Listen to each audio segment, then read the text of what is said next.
চিপৰাং ৰাজনীতিৰ বলি হল নেকি মন্ত্ৰী ৰঞ্জিত দাস।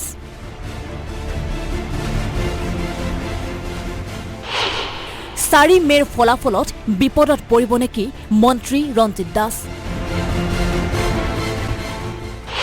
সৰভোগ ভৱানীপুৰ সমষ্টিত CPM প্ৰাৰ্থী মনোৰঞ্জনৰ জয় নিশ্চিত হল নেকি। শেহতীয়াকৈ সামাজিক মাধ্যমত মন্ত্ৰী ৰঞ্জিত দাসে দিয়া এটা পোষ্টে বিশেষ চাঞ্চল্যৰ সৃষ্টি কৰিছে। মন্ত্ৰীগৰাকীয়ে দিয়া এই বিশেষ পোষ্টটোলৈ মন কৰক। দুদিন পূৰ্বে দিয়া পোষ্টটোত উল্লেখ কৰা হৈছে, মই কেৱল কমিউনিষ্টৰ বিৰুদ্ধে যুঁজ দিয়া নাই, মই যুঁজ দিব লগা হৈছে আমাৰ মাজতে আপোন ৰূপে ছদ্মবেশত লুকাই থকা কিছুমান গাদ্দাৰৰ বিৰুদ্ধেও। ভৱানীপুৰ সৰভোগ সমষ্টিত বিৰোধী সন্মিলিত CPIMৰ প্ৰাৰ্থী মনোৰঞ্জন তালুকদাৰৰ বিৰুদ্ধে প্ৰতিদ্বন্দ্বিতা আগবঢ়োৱা মন্ত্ৰী ৰঞ্জিত দাসে সামাজিক মাধ্যমত উল্লেখ কৰা পোষ্টটোত প্ৰথম খণ্ডত উল্লেখ কৰিছিল দ্বিতীয় খণ্ডৰ বাবে অপেক্ষা কৰক। এতিয়া প্ৰশ্ন হয়, সমষ্টিটোত কোনে চিপৰাং কৰিলে মন্ত্ৰী ৰঞ্জিত দাসক। চিপৰাং ৰাজনীতিয়ে বিপদত পেলাব নেকি মন্ত্ৰীগৰাকীৰ 4 মেৰ ফলাফলত। মন্ত্ৰী ৰঞ্জিত দাসৰ চিপৰাং ৰাজনীতিৰ প্ৰসংগৰে এইবাৰ বৌদ্ধিক ৰাজনৈতিক বাক্যবান সামাজিক মাধ্যমৰ জৰিয়তে। সামাজিক মাধ্যমত ৱাটাৰলু যুদ্ধ, ইউৰোপত সংঘটিত 1815 চনৰ এক অন্যতম যুদ্ধৰে ভৱানীপুৰ সৰভোগ সমষ্টিৰ যুঁজখনত ৱাটাৰলু যুদ্ধ হিচাপে নামাকৰণ কৰিলে ৰঞ্জিত দাসে।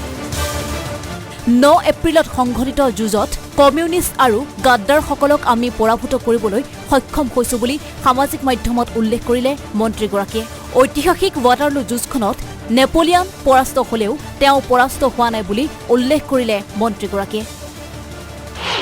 আনহাতে চিপৰাং ৰাজনীতিয়ে ক্ষতি কৰিব নেকি বিধায়ক দিগন্ত কলিতাক। কাৰণ চিপৰাংবিলাকৰ নামবিলাক দিব লাগিব নহয়। চিপৰাং 1, 2, 3, 4 এবাৰ চিপৰাং বধ হ'ব।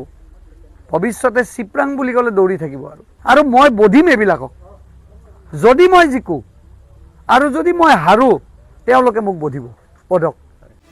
9 এপ্ৰিলত ভোটগ্ৰহণ সম্পন্ন হোৱাৰ পাছতেই চিপৰাং মাৰা ৰাজনীতি নেতাক ৰুধিবলৈ সাজু হৈছে কমলপুৰ সমষ্টিৰ বিধায়ক তথা সমষ্টিটোৰ বিজেপি প্ৰাৰ্থী দিগন্ত কলিতা। কংগ্ৰেছ প্ৰাৰ্থী সত্যব্ৰত কলিতাৰ বিৰুদ্ধে প্ৰতিদ্বন্দ্বিতা আগবঢ়াইছে দিগন্ত কলিতাই। সমষ্টিটোৰ ভোটগ্ৰহণৰ পাছতেই দিগন্ত কলিতাৰ বিস্ফোৰণে শাসকীয় দলটোৰ ভিতৰ চৰাত জোকাৰণিৰ সৃষ্টি কৰিছে। কলিতাৰ স্পষ্ট মন্তব্য, এইবাৰ চিপৰাং ভোট হ'ব। দিনত মোৰ লগত, ৰাতি বেলেগৰ লগত থকাসকলক ৰুধিবলৈ সাজু হৈছে দিগন্ত কলিতা। দিগন্ত কলিতাৰ এই বিস্ফোৰক মন্তব্যৰ পাছতেই শাসকীয় ৰাজনীতিত চিপৰাং ৰাজনীতি পোহৰলৈ আহিছে। তদুপৰি ভিতৰুৱাভাৱে হাজো শুৱালকুছি সমষ্টিতো চিপৰাং ৰাজনীতিৰ খবৰ পোহৰলৈ আহিছে। হাজো শুৱালকুছিৰ বিজেপি মিত্ৰজোঁট অগপৰ প্ৰাৰ্থী প্ৰকাশ দাসৰো চিপৰাং ৰাজনীতিৰ অভিযোগ উত্থাপন হৈছে। ভিতৰুৱাকৈ চলা অভিযোগ অনুসৰি হাজো শুৱালকুছিত জনৈক বৈশ্য আৰু জনৈক নীলকান্তই চিপৰাং ৰাজনীতিৰ অভিযোগ উঠিছে। হাজো শুৱালকুছি সমষ্টিত সন্মিলিত বিৰোধী কংগ্ৰেছ প্ৰাৰ্থী নন্দিতা দাসক চিপৰাং ৰাজনীতিয়ে সহায় কৰিব বুলি ব্যাপক চৰ্চা চলিছে। অৱশ্যে 4 মেৰ নিৰ্বাচনেহে স্পষ্ট কৰিব প্ৰকাশ দাস নে নন্দিতা দাসে শেষ হাঁহি মাৰিব। আৰু আমাৰ দলৰ কৰ্মকৰ্তাসকলৰ বিপুল সঁহাৰি। একে সময়তে প্ৰশ্ন উত্থাপন হৈছে বিজেপিৰ প্ৰাক্তন ৰাজ্যিক সভাপতি ৰঞ্জিত দাসৰ দৰে ৰঙিয়াত চিপৰাং ৰাজনীতিৰ সন্মুখীন হ'ল নেকি প্ৰাক্তন সভাপতি ভৱেশ কলিতা। কাৰণ নিৰ্বাচনলৈ 2 মাহ বাকী থকাৰ অৱস্থাত ৰঙিয়াৰ অগপৰ নেতৃত্বই ভৱেশ কলিতাৰ বিৰুদ্ধে অভিযোগ উত্থাপন কৰি ৰঙিয়াত ভৱেশ কলিতাক প্ৰাৰ্থী হিচাপে বিচৰা নাছিল। সমষ্টিটোত সন্মিলিত বিৰোধীৰ কংগ্ৰেছ প্ৰাৰ্থী প্ৰাণজিৎ চৌধুৰীক চিপৰাং ৰাজনীতিয়ে 4 মেৰ ফলাফলত লাভান্বিত কৰিব নেকি তাক লৈও বিৰোধী ৰাজনীতিত ব্যাপক চৰ্চা চলিছে। আনহাতে টিহু সমষ্টিতো চিপৰাং ৰাজনীতিৰ খবৰ আহিছে। পিছ পৰিব নেকি মন্ত্ৰী চন্দ্ৰমোহন পাটোৱাৰী।